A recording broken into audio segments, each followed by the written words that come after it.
My name is Hughes, and I'm a commercial aviation student here at UND, and I would like to share with you something I find very interesting in the field of aviation. That's aviation safety.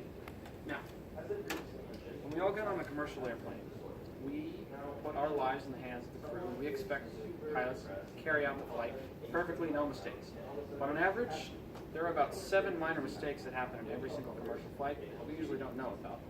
But one instance where there was more than seven minor mistakes was the Tenerife accident in the 1970s. Happened just off the coast of Africa.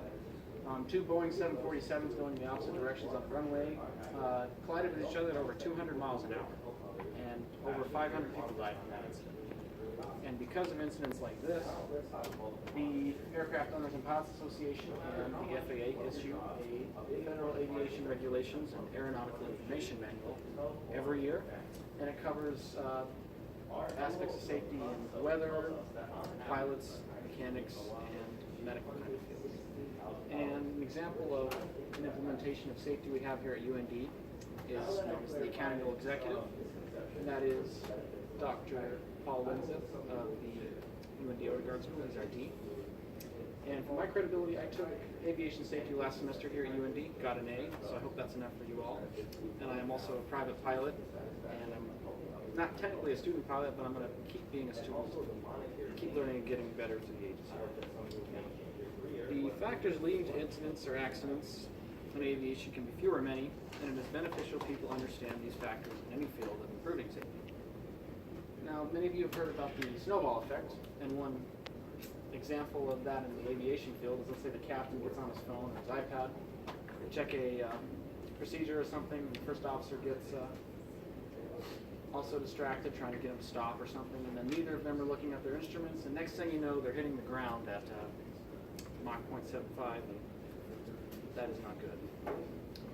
Now,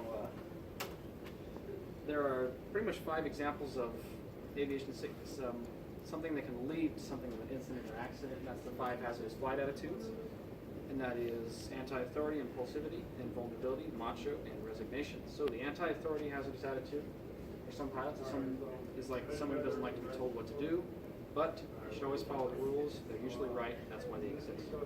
The impulsivity hazardous flight attitude is someone who does something without thinking, and a good antidote for that is to stop, think before you act.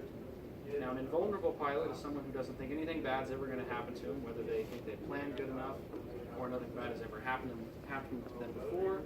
They must understand that Murph's Law exists and anything could happen.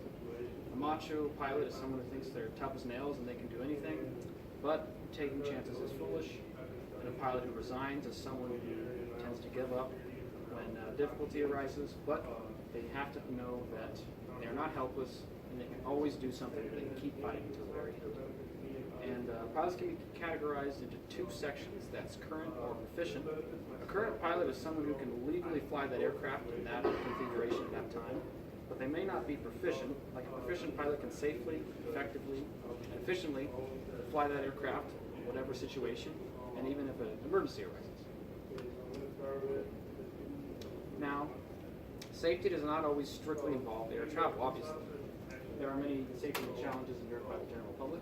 For instance, in the McWay and Pipe Corporation, their management allowed a lot of violations in the environmental field and the employee safety field, and because of that, they lost about 6 employees in very terrible accidents, like crushing conveyor belts and stuff, and they were leaking toxic waste into the environment.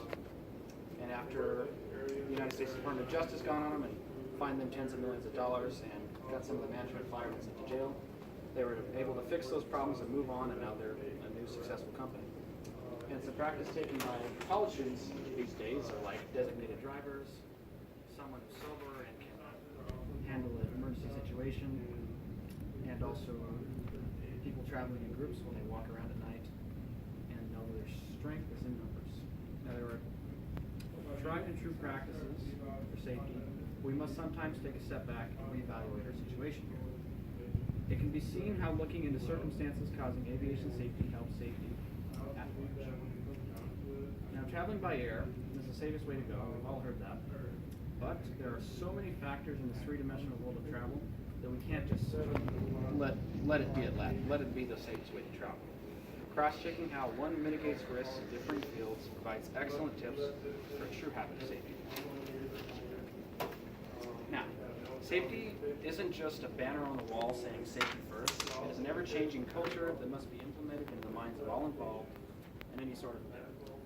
It cannot be preached, but in the back of everyone's conscience until it is an absolute habit, second nature. People don't wish to be asked every day if they're being safe. They just want to know it and that they always can.